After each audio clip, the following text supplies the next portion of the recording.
आत्मन और समाज के संबंध में कुछ थोड़ी सी बातें जो मुझे दिखाई पड़ती हैं वो मैं आपसे कहूं। शायद जिस भांति आप सोचते रहे होंगे उससे मेरी बात का कोई मेल ना हो। यह भी हो सकता है कि शिक्षा शास्त्र जिस तरह की बातें कहता है उस तरह की बातों से मेरा विरोध भी हो। न तो मैं कोई शिक्षा शास्त्री हूं और न ही समाज शास्त्री। इसलिए सौभाग्य है थोड़ा कि मैं शिक्षा और समाज के संबंध में कुछ बुनियादी बातें कह सकता हूं, क्योंकि जो शास्त्र से बंध जाते हैं उनका चिंतन समाप्त होता है। जो शिक्षा शास्त्री हैं उनसे शिक्षा के संबंध में कोई सत्य प्रकट होगा, इसकी संभावना अब करीब करीब समाप्त मान लेनी चाहिए, क्योंकि 5000 वर्ष से वो चिंतन करते हैं।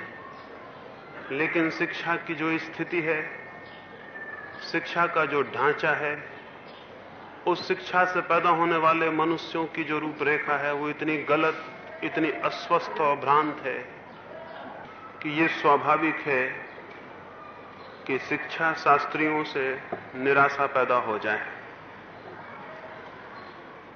समाज शास्त्र भी जो समाज के संबंध में चिंतन करता है वो भी अत्यंत रुग्ण और अस्वस्थ है। अन्यथा मनुष्य जाति, उसका जीवन, उसका विचार बहुत अलग और अन्यथा हो सकते थे। मैं दोनों में से कोई भी नहीं हूं, इसलिए कुछ ऐसी बातें संभव है आपसे कह सकूं जो सीधी समस्याओं को देखने से पैदा होती हैं। जिन लोगों के लिए भी शास्त्र महत्वपूर्ण हो जाते हैं उनके लिए समाधान महत्वपूर्ण हो जाते हैं और समस्याएं कम महत्व की हो जाती हैं। मुझे चूंकि कोई भी पता नहीं शिक्षा शास्त्र का, इसलिए मैं सीधी समस्याओं पर आपसे बात करना चाहूंगा। सबसे पहली बात, और जिस आधार पर आगे मैं आपसे कुछ कहूं, वो ये है कि शिक्षक का और समाज का संबंध अब तक अत्यंत खतरनाक सिद्ध हुआ है। संबंध क्या है शिक्षक और समाज के बीच? आज तक संबंध यह है, शिक्षक गुलाम है, समाज मालिक है। और शिक्षक से काम समाज कौन सा लेता है? शिक्षक से समाज काम ये लेता है कि उसकी पुरानी ईर्ष्याएं, उसके पुराने द्वेष, उसके पुराने विचार, वो सब जो हजारों वर्ष की लाशें हैं मनुष्य के मन पर, शिक्षक नए बच्चों के मन में उनको प्रविष्ट करा दे।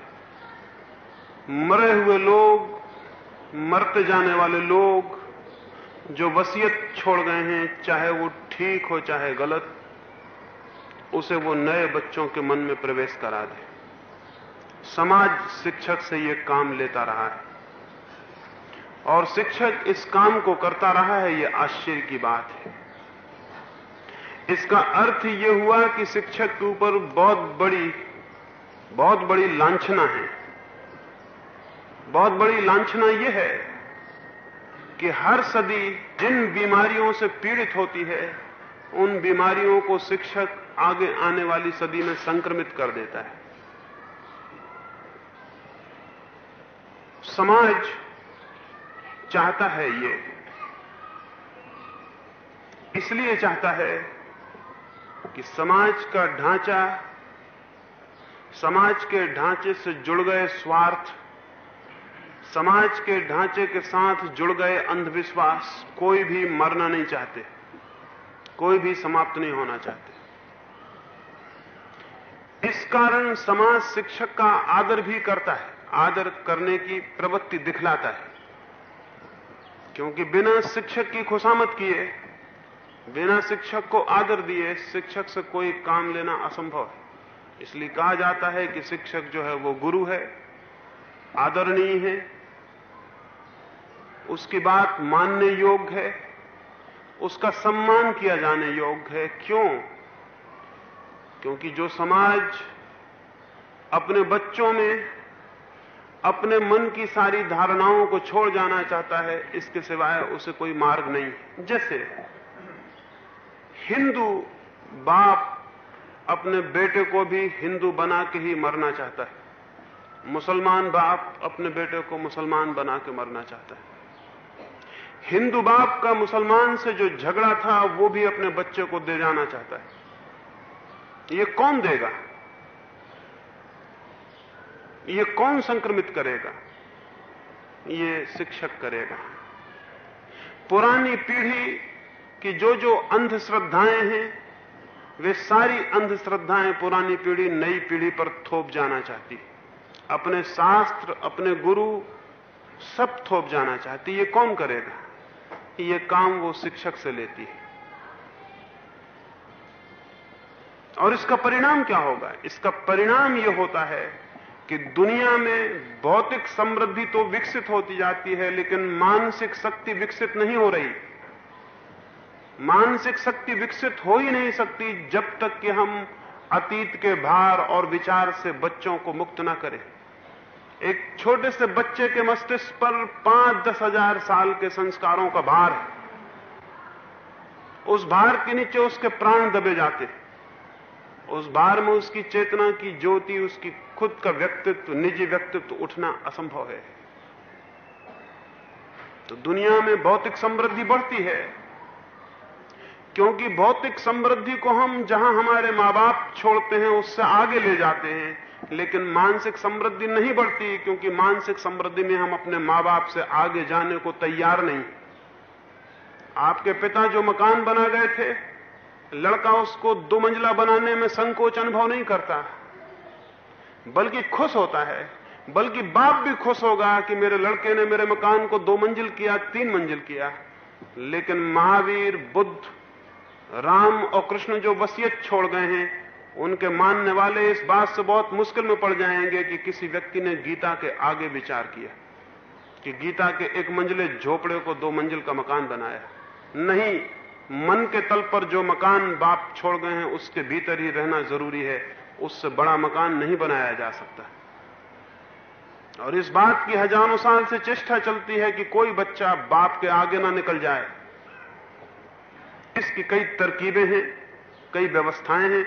इसलिए दुनिया में समृद्धि बढ़ती है भौतिक, लेकिन मानसिक दीनता बढ़ती चली जाती है। और जब मन छोटा हो और भौतिक समृद्धि ज्यादा हो तो खतरे पैदा हो जाते हैं। जिस भांति हम भौतिक जगत में अपने मां बाप से आगे बढ़ते हैं, जरूरी है कि बच्चे मानसिक और आध्यात्मिक विकास में भी अपने मां बाप को पीछे छोड़ दें। इसमें मां बाप का अपमान नहीं, बल्कि इसी में सम्मान है।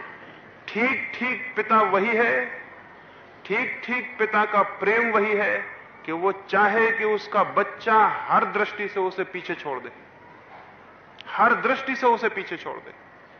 लेकिन अगर किसी भी तल पर बाप की ये इच्छा है कि बच्चा उसके आगे ना निकल जाए, तो ये इच्छा खतरनाक है। और शिक्षक अब तक इसमें सहयोगी रहा है, अब तक सहयोग रहा है उसका। इसमें हम अपमान समझेंगे कि अगर हम कृष्ण से आगे विचार करें या महावीर से आगे विचार करें या मोहम्मद से आगे विचार करें, इसमें मोहम्मद का अपमान है, महावीर का अपमान है। कैसे पागलपन का ख्याल है। और इस कारण सारी शिक्षा अतीत की ओर उन्मुख है, जबकि शिक्षा भविष्य की ओर उन्मुख होनी चाहिए। विकासशील कोई भी सृजनात्मक प्रक्रिया भविष्य की ओर उत्सुक होती है, अतीत की ओर नहीं। हमारी सारी शिक्षा अतीत की ओर उत्सुक है। हमारे सारे सिद्धांत, हमारी सारी धारणाएं, हमारे सारे आदर्श अतीत से लिए जाते हैं। अतीत का मतलब है जो मर गया, जो बीत गया, हजार हजार वर्ष जिसे बीते हो गए। वो सारी धारणाएं हम उस बच्चे के मन पर थोपना चाहते हैं। न केवल थोपना चाहते हैं, बल्कि उसी बच्चे को हम आदर्श कहेंगे जो उन धारणाओं के अनुकूल अपने को सिद्ध कर लेता है। ये कौन करता रहा है? ये काम शिक्षक से लिया जाता रहा है। और इस भांति शिक्षक का शोषण समाज के ठेकेदारों ने भी किया है, धर्म के ठेकेदारों ने भी किया है, राज्य के ठेकेदारों ने भी किया है। और शिक्षक को यह भुलावा दिया गया है कि वो ज्ञान का प्रसारक है। वो ज्ञान का प्रसारक नहीं है। जैसी उसकी स्थिति है, वो उस ज्ञान का स्थापित स्थायी रखने वाला है जो उत्पन्न हो चुका और जो हो सकता है उसमें बाधा देने वाला है। वो हमेशा अतीत के घेरे से बाहर नहीं उठने देना चाहता है। और इसका परिणाम यह होता है कि हजार हजार साल तक न मालूम किस किस प्रकार की नासमझियां, न मालूम किस किस तरह के अज्ञान चलते चले जाते हैं। उनको मरने नहीं दिया जाता, उनको मरने का मौका नहीं दिया जाता। राजनीतिक भी यह समझ गया है, इसलिए शिक्षक का शोषण राजनीतिक भी करता है। और सबसे आश्चर्य की बात है कि इसका शिक्षक को कोई बोध नहीं है कि उसका शोषण होता है। सेवा के नाम पर कि वो समाज की सेवा करता है, उसका शोषण होता है, इसका शिक्षक को कोई बोध नहीं। किस किस तरह का शोषण होता है? अभी मैं गया, अभी कुछ ही दिन पहले शिक्षकों के एक बड़े विराट सभा में बोलने, शिक्षक दिवस था। तो मैंने उनसे कहा कि एक शिक्षक यदि राष्ट्रपति हो जाए तो इसमें शिक्षक का सम्मान क्या है? इसमें कौन से शिक्षक का सम्मान है? मेरी समझ में आए एक राष्ट्रपति शिक्षक हो जाए तब तो शिक्षक का सम्मान समझ में आता है, लेकिन एक शिक्षक राष्ट्रपति हो जाए इसमें शिक्षक का सम्मान कौन सा है? एक राष्ट्रपति शिक्षक हो जाए और कह दे कि यह व्यर्थ है और मैं शिक्षक होना चाहता हूं और शिक्षक होना आनंद है, तब तो हम समझेंगे शिक्षक का सम्मान हुआ। लेकिन एक शिक्षक राष्ट्रपति हो जाए इसमें शिक्षक का सम्मान नहीं, राजनीतिक का सम्मान है, इसमें राजनेता का सम्मान है। और जब एक शिक्षक सम्मानित होता हो राष्ट्रपति होकर, तो फिर बाकी शिक्षक भी अगर हेडमास्टर होना चाहे, स्कूल इंस्पेक्टर होना चाहे, एजुकेशन के मिनिस्टर होना चाहे, तो कोई गलती है? सम्मान तो वहां है जहां पद है, और पद वहां है जहां राज्य है। लेकिन सारा ढांचा हमारे चिंतन का ऐसा है कि सब पीछे है और सबके ऊपर राज्य है, सबके ऊपर राजनीति है। राजनीतिक जाने अनजाने शिक्षक के द्वारा अपनी विचार स्थिति को, अपनी धारणाओं को बच्चों में प्रवेश करवाता रहता है। धार्मिक भी करता रहा है यही, धर्म शिक्षा के नाम पर यही चलता रहा है कि हर धर्म यह कोशिश करता है बच्चों के मन में अपनी धारणाओं को प्रवेश करा दे, चाहे वे सत्य हों चाहे असत्य हों, और उस उम्र में प्रवेश करवा दे जबकि बच्चे में कोई सोच विचार नहीं होता।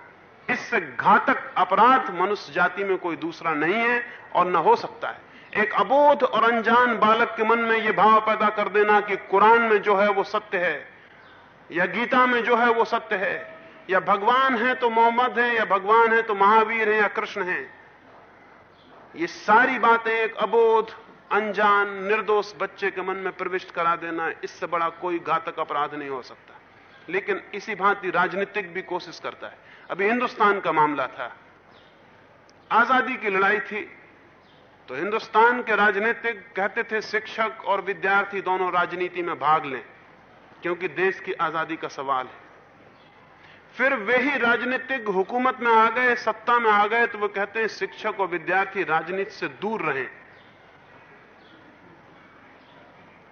कम्युनिस्ट हैं, सोशलिस्ट हैं, वो विद्यार्थी और शिक्षक से कहते हैं कि नहीं, दूर रहने की कोई जरूरत नहीं, तुम्हें राजनीति में भाग लेना चाहिए, शिक्षक और विद्यार्थी राजनीति में भाग लें। कल कम्युनिस्ट आ जाएं हुकूमत में, वो कहेंगे अब तुम्हें राजनीति में भाग लेने की कोई भी जरूरत नहीं। क्यों? जो जिस राजनीतिक के हित में है वही सत्य हो जाता है जब जिस मौके पर, और शिक्षक और विद्यार्थी को वही सत्य है ये समझाने की कोशिश की जाती है। मेरी दृष्टि में कोई भी व्यक्ति ठीक अर्थों में शिक्षक तभी हो सकता है जब उसमें विद्रोह की एक अत्यंत ज्वलंत अग्नि हो। जिस शिक्षक के भीतर विद्रोह की अग्नि नहीं है वो केवल किसी न किसी निहित स्वार्थ का, चाहे समाज, चाहे धर्म, चाहे राजनीति, उसका एजेंट होगा। शिक्षक के भीतर एक ज्वलंत अग्नि होनी चाहिए, विद्रोह की, चिंतन की, सोचने की।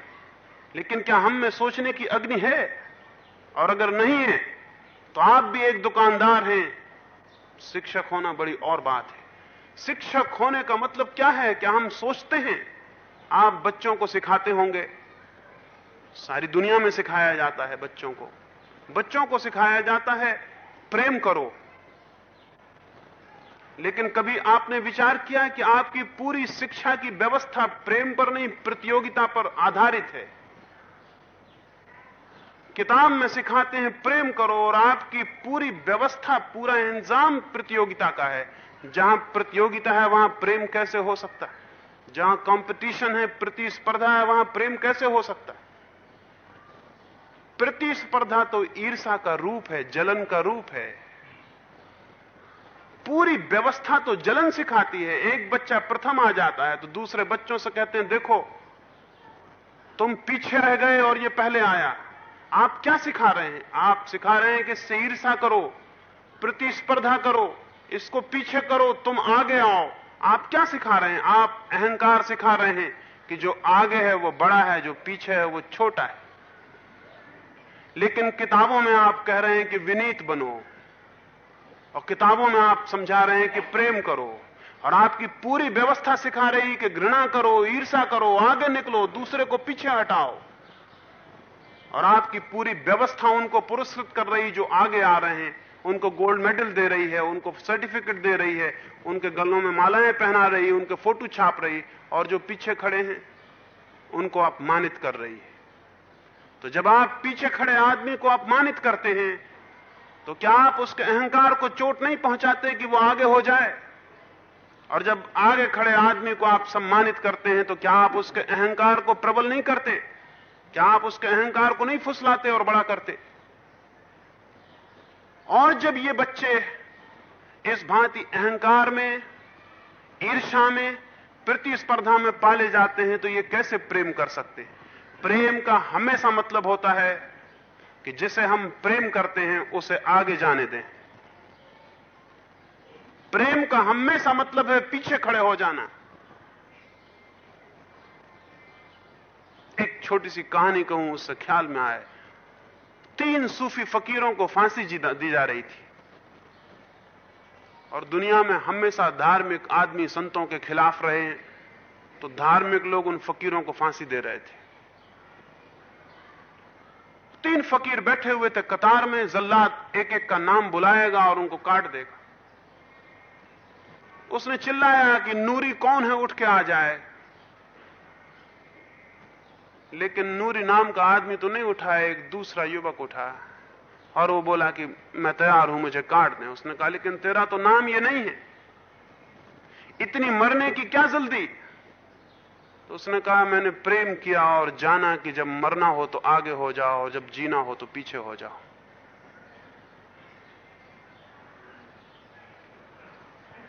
मेरा मित्र मरे उसके पहले मुझे मर जाना चाहिए, और अगर जीने का सवाल हो तो मेरा मित्र जिए, उसके पीछे मुझे जीना चाहिए। प्रेम तो यही कहता है। लेकिन प्रतियोगिता क्या कहती? प्रतियोगिता कहती है मरने वाले के पीछे हो जाना और जीने वाले के आगे हो जाना। और हमारी शिक्षा क्या सिखाती है? प्रेम सिखाती है या प्रतियोगिता सिखाती है? और जब सारी दुनिया में प्रतियोगिता सिखाई जाती हो और बच्चों के दिमाग में कंपटीशन और एम्बिशन का जहर भरा जाता हो, तो क्या दुनिया अच्छी हो सकती है? जब हर बच्चा हर दूसरे बच्चे से आगे निकलने के लिए प्रयत्नशील हो, और जब हर बच्चा हर बच्चे को पीछे छोड़ने के लिए उत्सुक हो, 20 साल की शिक्षा के बाद जिंदगी में वो क्या करेगा? यही करेगा जो सीखेगा, यही करेगा। हर आदमी हर दूसरे आदमी को खींच रहा है कि पीछे आ जाओ। नीचे के चपरासी से लेकर ऊपर के राष्ट्रपति तक हर आदमी एक दूसरे को खींच रहा है कि पीछे आ जाओ।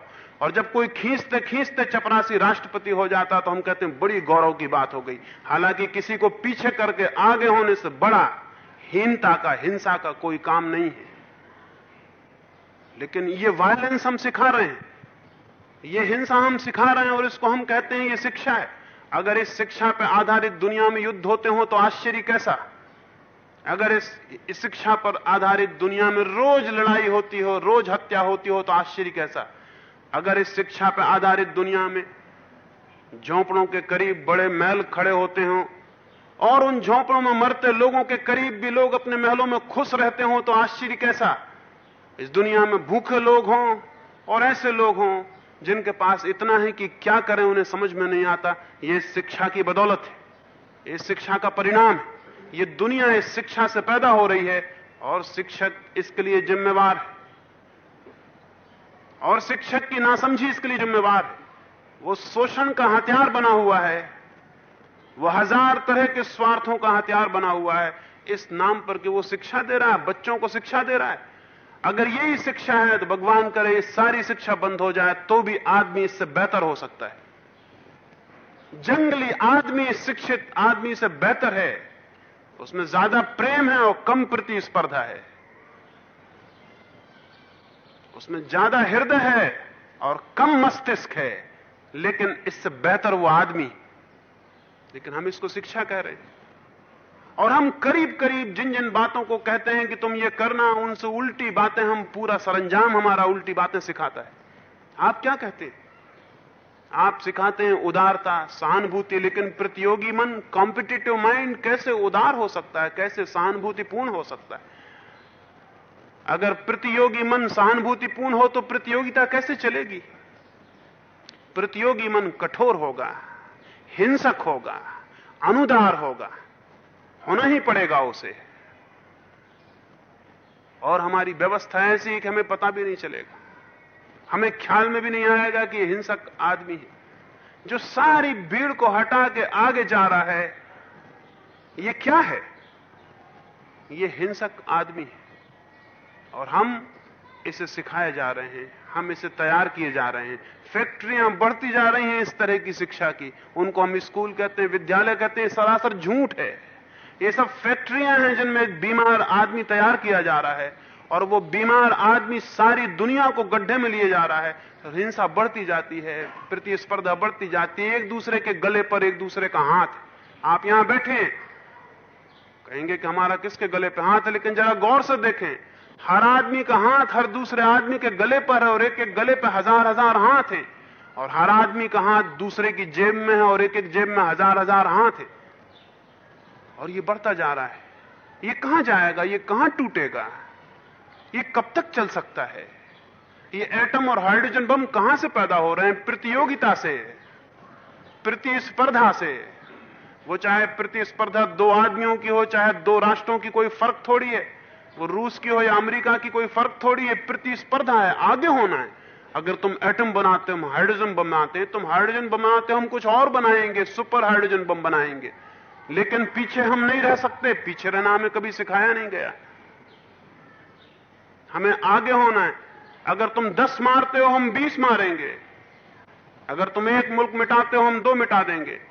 यानी हम इस तक के लिए राजी हो सकते हैं कि हम सबको मिटाने के लिए राजी हो सकते हैं, क्योंकि हम पीछे नहीं रह सकते।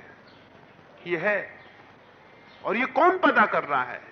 ये कहां से सारी बात आ रही है? ये शिक्षा से सारी बात आ रही है। लेकिन हम अंधे हैं, और हम ये देखते नहीं कि मामला क्या है। बच्चों को हम क्या सिखाते हैं? उनको सिखाते हैं लोभी मत बनो, भयभीत मत बनो। लेकिन करते क्या हैं? हम पूरे वक्त लोभ सिखाते हैं, पूरे वक्त भय सिखाते हैं। पुराने जमाने में नरक के भय थे, स्वर्ग के पुरस्कार का प्रलोभन था, वह हजारों साल तक सिखाया गया। पूरे प्राण ढीले कर दिए गए आदमी के, भय और लोभ के सिवाय उसमें कुछ भी नहीं बचा। भय है कि कहीं नरक ना चला जाऊं, और लोभ लगा है कि किसी भांति स्वर्ग पहुंच जाऊं। हम क्या करते हैं? जहां भी दंड और पुरस्कार है, वहां भय है और वहां लोभ है। लेकिन बच्चों को हम कैसे सिखाते हैं? सिखाने का रास्ता क्या है? सिखाने का रास्ता है या तो भय या लोभ। या तो मारो और सिखाओ, या फिर प्रलोभन दो कि हम ये देंगे, गोल्ड मेडल देंगे, इज्जत देंगे, नौकरी देंगे, समाज में स्थान मिलेगा, ऊंचा पद देंगे, नवाब बना देंगे, पढ़ोगे लिखोगे। मैं जब पढ़ता था तो वो कहते थे पढ़ोगे लिखोगे तो होगे नवाब। तुमको नवाब बना देंगे, तुमको तहसीलदार बनाएंगे, तुम राष्ट्रपति हो जाओगे। ये प्रलोभन है। और ये प्रलोभन हम छोटे छोटे बच्चों के मन में जगाते हैं। हमने कभी उनको सिखाया क्या कि तुम ऐसा जीवन बसर करना कि तुम शांत रहो, आनंदित रहो? नहीं, हमने सिखाया तुम ऐसा जीवन बसर करना है कि तुम ऊंची से ऊंची कुर्सी पे पहुंच जाओ, तुम्हारी तनख्वाह बड़ी से बड़ी हो जाए, तुम्हारे कपड़े अच्छे से अच्छे हो जाएं, तुम्हारा मकान ऊंचा से ऊंचा हो जाए। हमने ये सिखाया। हमने हमेशा ये सिखाया कि तुम लोभ को आगे से आगे खींचना, क्योंकि लोभ ही सफलता है, और जो असफल है उसके लिए कोई स्थान है? इस पूरी शिक्षा में असफल के लिए जब कोई स्थान नहीं है, असफल के प्रति कोई जगह नहीं है, और केवल सफलता की धुन और ज्वर हम पैदा करते हैं, तो फिर स्वाभाविक है कि सारी दुनिया में जो सफल होना चाहता है वो जो बन सकता है करता है, क्योंकि सफलता आखिर में सब छिपा देती है। एक आदमी किस भांति चपरासी से राष्ट्रपति बनता है, एक दफा राष्ट्रपति बन जाए तो फिर कुछ पता नहीं चलता कि वो कैसे राष्ट्रपति बना, कौन सी तिकड़म से, कौन सी शरारत से, कौन सी बेईमानी से, कौन से झूठ से, किस भांति से राष्ट्रपति बना। कोई जरूरत अब पूछने की नहीं, न दुनिया में कभी कोई पूछेगा, न पूछने का कोई सवाल उठेगा। एक दफा सफलता आ जाए तो सब पाप छिप जाते हैं और समाप्त हो जाते हैं। सफलता एकमात्र सूत्र है। तो जब सफलता एकमात्र सूत्र है तो मैं झूठ बोल के क्यों ना सफल हो जाऊं, बेईमानी करके क्यों ना सफल हो जाऊं? अगर सत्य बोलता हूं असफल होता हूं तो क्या करूं? तो हम एक तरफ सफलता को केंद्र बनाए हैं, और जब झूठ बढ़ता है, बेईमानी बढ़ती, तो हम परेशान होते हैं कि क्या मामला है। जब तक सफलता, सक्सेस एकमात्र केंद्र है, सारी कसौटी का एकमात्र मापदंड है, तब तक दुनिया में झूठ रहेगा, बेईमानी रहेगी, चोरी रहेगी। ये नहीं हट सकती, क्योंकि अगर चोरी से सफलता मिलती है तो क्या किया जाए, अगर बेईमानी से सफलता मिलती है तो क्या किया जाए? बेईमानी से बचा जाए कि सफलता छोड़ी जाए, क्या किया जाए? जब सफलता एकमात्र माप है, एकमात्र मूल्य है, एकमात्र वैल्यू है कि वो आदमी महान है जो सफल हो गया, तो फिर बाकी सब बातें अपने आप गौण हो जाती हैं। रोते हैं हम, चिल्लाते हैं कि बेईमानी बढ़ रही, ये हो रहा, ये सब बढ़ेगी, ये बढ़नी चाहिए, आप जो सिखा रहे हैं उसका फल है ये, और 5000 साल से जो सिखा रहे हैं उसका फल है। सफलता की वैल्यू जानी चाहिए। सफलता कोई वैल्यू नहीं है, सफलता कोई मूल्य नहीं है, सफल आदमी कोई बड़े सम्मान की बात नहीं है।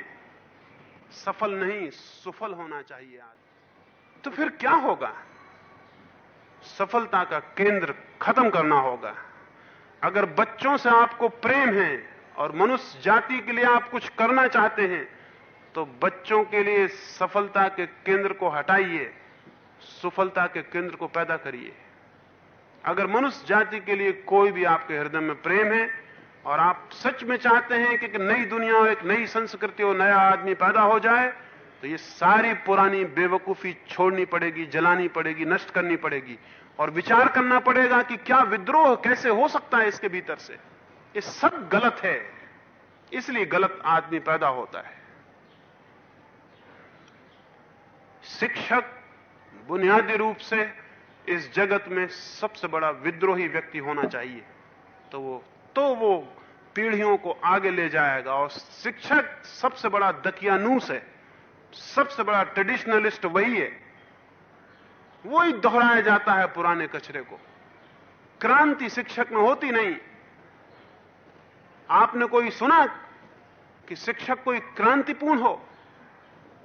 शिक्षक सबसे ज्यादा दकियानूस है, सबसे ज्यादा ऑर्थोडॉक्स है, और इसलिए शिक्षक सबसे खतरनाक है। समाज उससे हित नहीं पाता, अहित पाता है। शिक्षक को होना चाहिए विद्रोही। कौन सा विद्रोह? मकान में आग लगा दें आप, या कुछ और कर दें, या जाकर ट्रेनें उलट दें, या बसों में आग लगा दें, उसको नहीं कह रहा हूं, कोई गलती से वैसा ना समझ ले। मैं ये कह रहा हूं कि हमारे जो मूल्य हैं, हमारी जो वैल्यूज हैं, उनके बाबत विद्रोह का रुख, विचार का रुख होना चाहिए कि हम विचार करें कि मामला क्या है। जब आप एक बच्चे को कहते हैं कि तुम गधे हो, तुम नासमझ हो, तुम बुद्धिहीन हो, देखो उस दूसरे को वो कितना आगे है, तब आप विचार करें कि ये कितने दूर तक ठीक है और कितने दूर तक सच है। क्या दुनिया में दो आदमी एक जैसे हो सकते हैं? क्या यह संभव है कि जिसको आप गधा कह रहे हैं यह वैसा हो जाए जैसा कि जो आगे खड़ा है? क्या यह आज तक संभव हुआ है? हर आदमी जैसा है, अपने जैसा है, दूसरे आदमी से कंपैरिजन का कोई सवाल ही नहीं है। किसी दूसरे आदमी से उसकी कोई कंपैरिजन नहीं, कोई तुलना नहीं है। एक छोटा कंकड़ है वो छोटा कंकड़ है, एक बड़ा कंकड़ है वो बड़ा कंकड़ है। एक छोटा पौधा है वो छोटा है, एक बड़ा पौधा है बड़ा पौधा है। एक घास का फूल है वो घास का फूल है, गुलाब का फूल है गुलाब का फूल है। प्रकृति का जहां तक संबंध है, घास के फूल पर प्रकृति नाराज नहीं है और गुलाब के फूल पर प्रसन्न नहीं है। घास के फूल को भी प्राण देती है उतनी ही खुशी से जितने गुलाब के फूल को देती है। और मनुष्य को हटा दें तो घास के फूल और गुलाब के फूल में कौन छोटा है कौन बड़ा है कोई छोटा और बड़ा? घास का तिनका और बड़ा भारी चीड़ का दरख्त तो ये महान है और ये घास का तिनका छोटा है। तो परमात्मा कभी का घास के तिनकों को समाप्त कर देता, चीड़ चीड़ के दरख्त रह जाते दुनिया में? नहीं, लेकिन आदमी की वैल्यूज गलत हैं। यह आप स्मरण रखें। इस संबंध में मैं आपसे कुछ गहरी बात कहने का विचार रखता हूं, वो ये कि जब तक दुनिया में हम एक आदमी को दूसरे आदमी से कंपेयर करेंगे, तुलना करेंगे, तब तक हम एक गलत रास्ते पर चले जाएंगे। वो गलत रास्ता यह होगा कि हम हर आदमी में दूसरे आदमी जैसे बनने की इच्छा पैदा करते हैं, जबकि कोई आदमी किसी दूसरे जैसा न बना है और न बन सकता है। राम को मरे कितने दिन हो गए, या क्राइस्ट को मरे कितने दिन हो गए, दूसरा क्राइस्ट क्यों नहीं बन पाता? और हजारों हजारों क्रिश्चियन कोशिश में तो 24 घंटे लगे हैं कि क्राइस्ट बन जाएं, और हजारों हिंदू राम बनने की कोशिश में, हजारों जैन बुद्ध महावीर बनने की कोशिश में लगे। बनते क्यों नहीं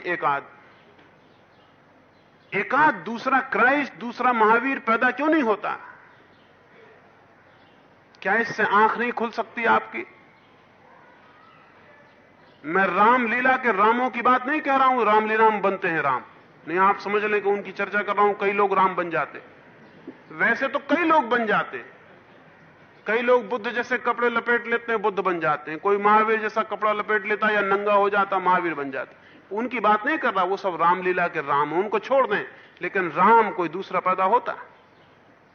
यह आपको जिंदगी में भी पता चलता है कि ठीक एक आदमी जैसा दूसरा आदमी कहीं हो सकता है।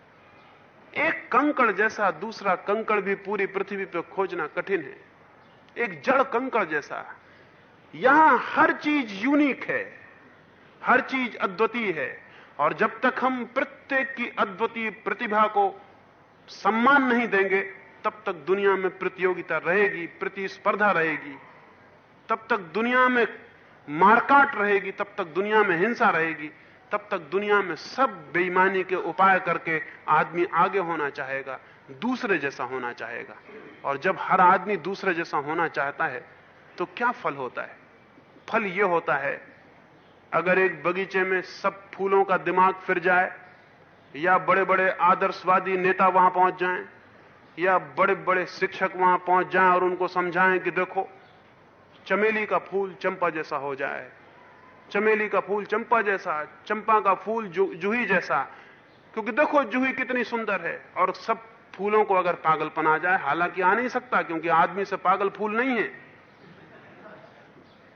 आदमी से ज्यादा जड़ता उनमें नहीं है कि वो इस चक्कर में पड़ जाएं शिक्षकों के, उपदेशकों के, सन्यासियों के, साधुओं के, आदर्शवादियों के चक्कर में कोई फूल ना पड़ेगा। लेकिन फिर भी समझ लें, कल्पना कर लें कि कोई आदमी पहुंच जाए और समझाया उनको, और उनको ये चक्कर आ जाए और चमेली का फूल चंपा का फूल होने लगे, तो क्या होगा उस बगिया में? उस बगिया में फूल फिर पैदा ना होंगे, उस बगिया में फिर फूल पैदा नहीं हो सकते, उस बगिया में फिर पौधे मुरझा जाएंगे, मर जाएंगे। क्यों? क्योंकि चंपा लाख उपाय करे तो चमेली नहीं हो सकती। वो उसके स्वभाव में नहीं, वो उसके व्यक्तित्व में नहीं, वो उसकी प्रकृति में नहीं। चमेली तो वो चंपा हो ही नहीं सकती। लेकिन क्या होगा?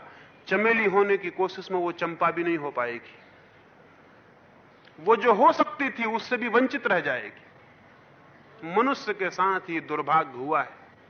ये सबसे बड़ा दुर्भाग्य, अभिशाप है जो मनुष्य के साथ हुआ है कि हर आदमी किसी और जैसा होना चाह रहा है। और कौन सिखा रहा है? ये ये षड्यंत्र कौन कर रहा है? ये हजार हजार साल से शिक्षा कर रही है। वो कह रही राम जैसे बनो, बुद्ध जैसे बनो, या अगर पुरानी तस्वीरें जरा फीकी पड़ गई तो गांधी जैसे बनो, विनोबा जैसे बनो, किसी न किसी जैसे बनो, लेकिन अपने जैसे बनने की भूल कभी मत करना।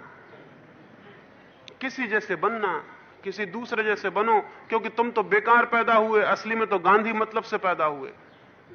तुम्हारा तो बिल्कुल बेकार है। भगवान ने भूल की जो आपको पैदा किया। तो अगर भगवान समझदार होता तो राम और गांधी और बुद्ध ऐसे कुछ 10-15 आदमी के टाइप पैदा कर देता दुनिया में। या अगर बहुत ही समझदार होता, जैसा कि सभी धर्मों के लोग बहुत समझदार हैं, तो वो एक ही तरह का टाइप पैदा कर देता। फिर क्या होता? अगर दुनिया में समझ लें कि 3 अरब राम ही राम हो, कितनी देर दुनिया चलेगी? 15 मिनट में सुसाइड हो जाएगा, यूनिवर्सल सुसाइड हो जाएगा। सारी दुनिया आत्मघात कर लेगी, इतनी बोर्डम पैदा होगी राम ही राम को देखने से। सब मर जाएगा एकदम। कभी सोचा सारी दुनिया में गुलाब ही गुलाब के फूल हो जाएं, सब पौधे गुलाब के फूल पैदा करने लगे, क्या होगा? फूल देखने लायक भी न रह जाएंगे, उनकी तरफ आंख करने की भी जरूरत न रह जाएगी। नहीं, ये व्यर्थ नहीं है कि प्रत्येक व्यक्ति का अपना व्यक्तित्व है।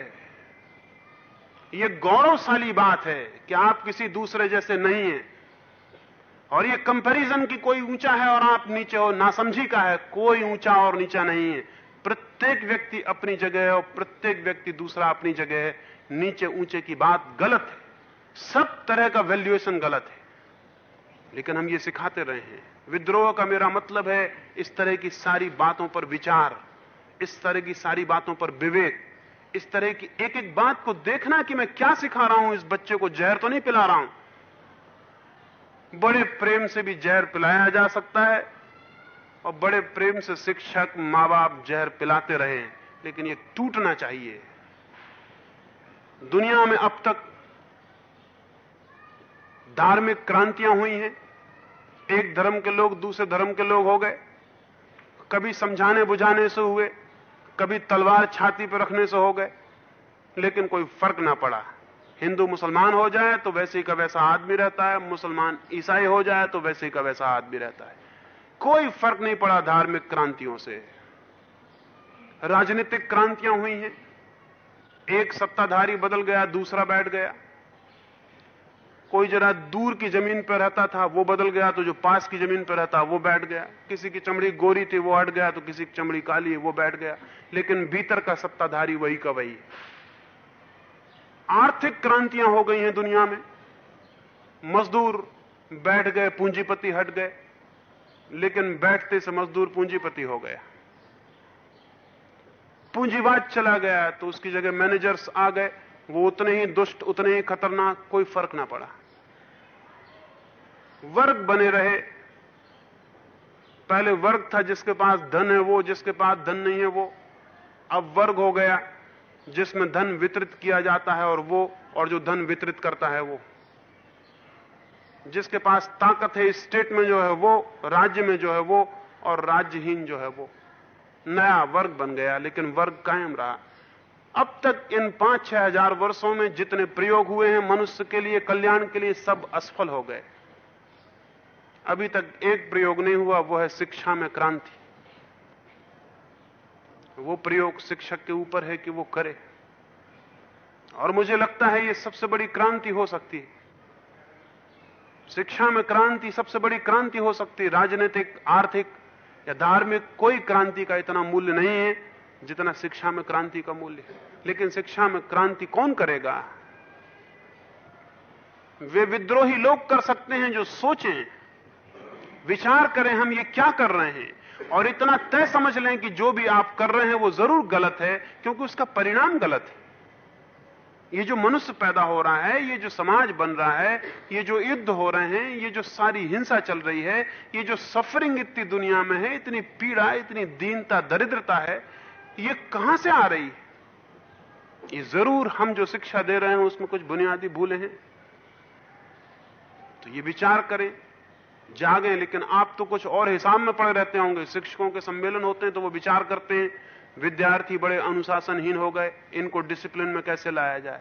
कृपा करें इनको पूरा अनुशासनहीन हो जाने दें, क्योंकि आपके डिसिप्लिन का परिणाम क्या हुआ है? 5000 साल से डिसिप्लिन में तो थे, क्या हुआ? और डिसिप्लिन सिखाने का मतलब क्या है? डिसिप्लिन सिखाने का मतलब है कि हम जो कहें उसको ठीक मानो,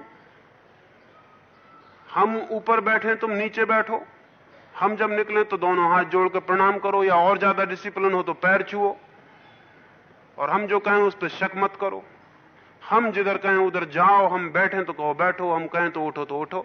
ये डिसिप्लिन है। डिसिप्लिन के नाम पर आदमी को मारने की करतूतें हैं।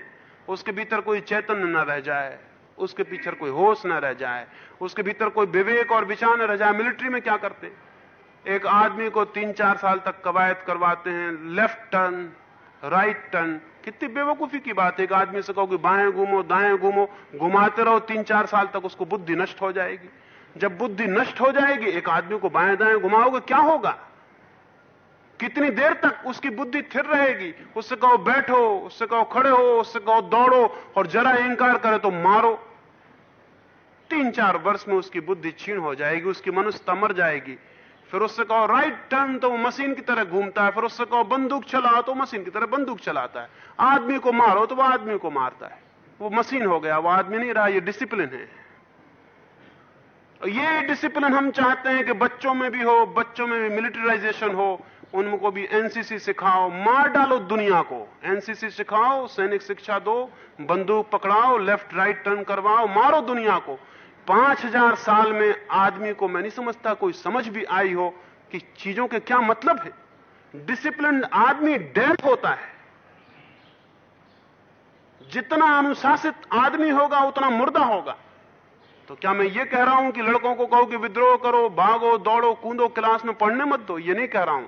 ये कह रहा हूं कि आप प्रेम करो बच्चों को, बच्चों के हित भविष्य की मंगल कामना करो।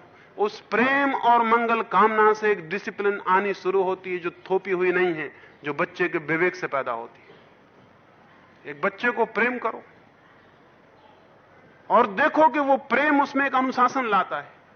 वो अनुशासन लेफ्ट राइट टर्न करने वाला अनुशासन नहीं है, वो उसकी आत्मा से जगता है, प्रेम की ध्वनि से जगता है। थोपा नहीं जाता, उसके भीतर से आता है। उसके विवेक को जगाओ, उसके विचार को जगाओ, उसको बुद्धिहीन मत बनाओ। उससे ये मत कहो कि हम जो कहते हैं वही सत्य है।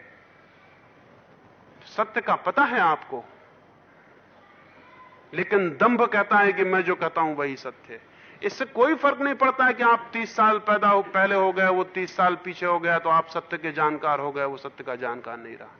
जितने अज्ञान में आप हो, उससे शायद हो सकता है वो कम अज्ञान में हो, क्योंकि अभी वो कुछ भी नहीं जानता, और आप न मालूम कौन कौन सी ना समझियां, न मालूम क्या क्या नॉनसेंस जानते होंगे।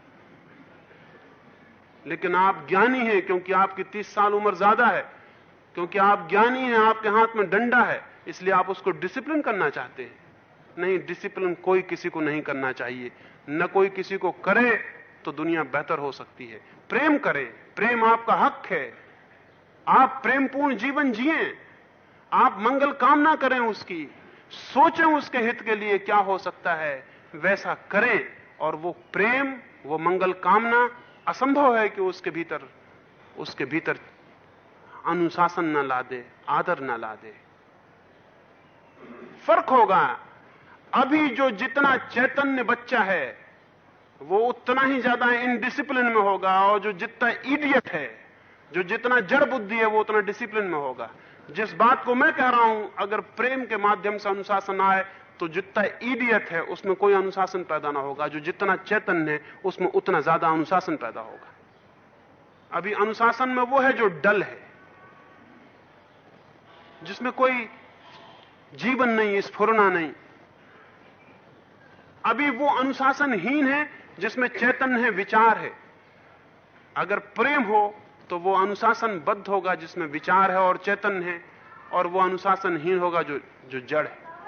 जड़ता की अनुशासन का कोई मूल्य है नहीं। चैतन्य पूर्वक जो अनुशासन है उसका मूल्य है, क्योंकि चैतन्य पूर्वक अनुशासन का अर्थ यह होता है कि वो विचार पूर्वक अनुशासन में है, और अगर आप गलत अनुशासन की मांग करेंगे तो वो इंकार कर देगा।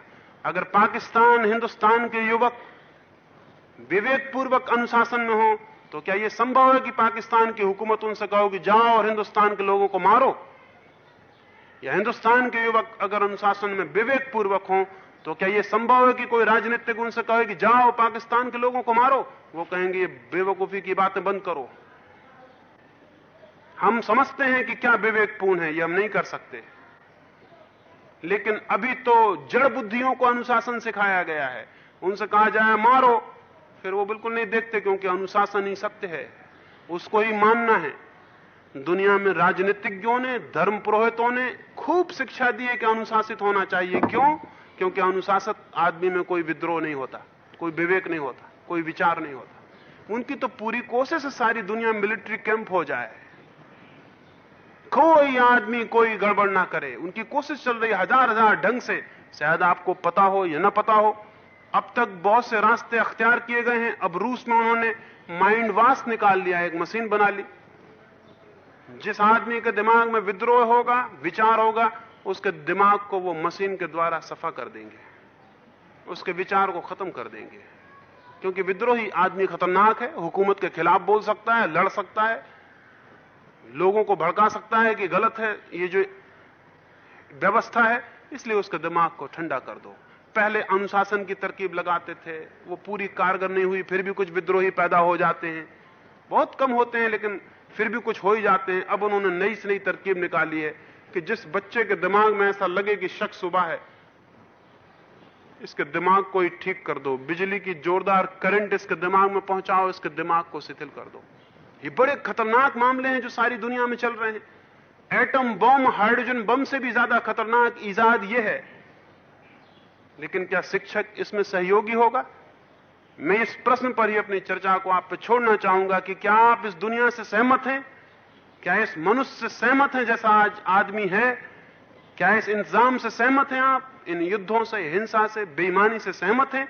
अगर सहमत नहीं है तो पुनर्विचार करिए, आपकी शिक्षा में कहीं बुनियादी भूल है, आप जो दे रहे हैं वो गलत है। शिक्षक एक विद्रोही हो, विवेक और विचारपूर्ण उसकी जीवन दृष्टि हो तो वो समाज के लिए हितकर है, भविष्य में नए से नए समाज के पैदा होने में सहयोगी है। और अगर ये नहीं है तो वो केवल पुराने मुर्दों को नए बच्चों के दिमाग में भरने के अतिरिक्त उसका और कोई काम नहीं है, उस काम को करता चला जाए।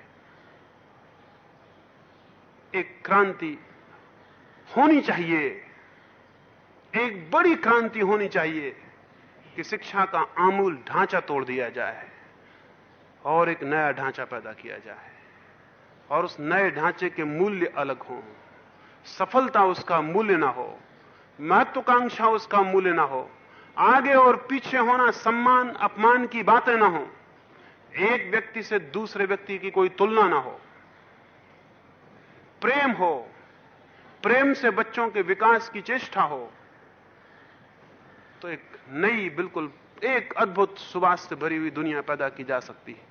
ये थोड़ी सी बातें मैंने आपसे कही, इस ख्याल से कही कि कोई नींद में हो तो थोड़ा बहुत तो जागे, लेकिन कई की नींद इतनी गहरी होती है कि वो सिर्फ यही समझ रहे होंगे कि क्या गड़बड़ चल रहा है, नींद सब खराब किए दे रहे हैं। लेकिन अगर थोड़ा बहुत भी जागे, थोड़ा बहुत आंख खोल के देखें, तो जो मैंने कहा है शायद उसमें से कोई बात उपयोगी लगे, ठीक लगे। ये मैं नहीं कहता हूं कि मैंने जो कहा है वो सच है और ठीक है, क्योंकि ये तो पुराना शिक्षक कहता था, ये तो आप कहते हैं। मैं तो ये कह रहा हूं कि मैंने अपनी दृष्टि आपको बताई, वो बिल्कुल ही गलत हो सकती है, हो सकता है उसमें कण मात्र भी सत्य ना हो। इसलिए मैं ये नहीं कहता कि मैंने जो कहा उसको आप विश्वास कर लें, मैं कहता हूं उस पर विचार करना, थोड़ा सा विचार करना, और अगर कुछ उसमें से ठीक लगे तो वो मेरी बात नहीं होगी, वो आपका अपना अपना अपना विचार होगा। उस कारण आप मेरे अनुयायी नहीं बन जाएंगे, उस कारण आपने मेरी बात स्वीकार की ऐसा समझने की कोई जरूरत नहीं, क्योंकि वो आपने अपने विवेक से जानी और पहचानी, वो आपकी बन गई। ये थोड़ी सी बातें कहीं ताकि आप कुछ विचार करें। दुनिया में इस वक्त बहुत धक्के देने की जरूरत है ताकि कुछ विचार पैदा हो। लोग करीब करीब सो गए हैं, करीब करीब मर ही गए हैं और सब चला जा रहा है। भगवान करे थोड़ा बहुत धक्का कई तरफ से लगे और आंखें खुलें और थोड़ा सोचें।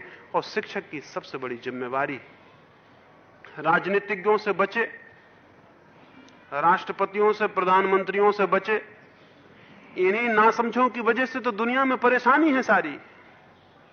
इसी पॉलिटिशियन की वजह से तो सारा उपद्रव है। इनसे बचे और बच्चों में पॉलिटिशियंस पैदा ना होने दे। लेकिन वो पैदा कर रहा है एंबिशन, नंबर 1 आओ। तो नंबर 1 आओ तो फिर आगे क्या होगा? फिर आगे कहां जाएंगे? फिर नंबर 1 तो केवल पॉलिटिक्स में ही आ सकते हैं, और तो कोई आता नहीं। और किसी के अखबार में फोटो नहीं छपती, नाम नहीं छपता, फिर तो वहीं आ सकते हैं, तो फिर वो वहीं जाएगा। बच्चों में प्रतिस्पर्धा पैदा ना होने दें। प्रेम जगाएं, जीवन के प्रति आनंद जगाएं, जीवन के प्रति उल्लास जगाएं। प्रतियोगिता नहीं, प्रतिस्पर्धा नहीं, क्योंकि जो दूसरों से जूझता है वो धीरे धीरे जूझने में समाप्त हो जाता है। और जो अपने आनंद को खोजता है, अपने आनंद को, दूसरे के प्रतियोगिता को नहीं, उसका जीवन एक अद्भुत फूल की भांति हो जाता है, जिसमें सुवास होती है, सौंदर्य होता है। परमात्मा करे ये बुद्धि आप में आए, परमात्मा करे ये विद्रोह आप में आए, इसकी कामना करता हूं। मेरी बातों को इतनी शांति से सुना है, उसके लिए बहुत बहुत अनुग्रहित हूं। और सबके भीतर बैठे परमात्मा को प्रणाम करता हूं। मेरे प्रणाम को स्वीकार करें।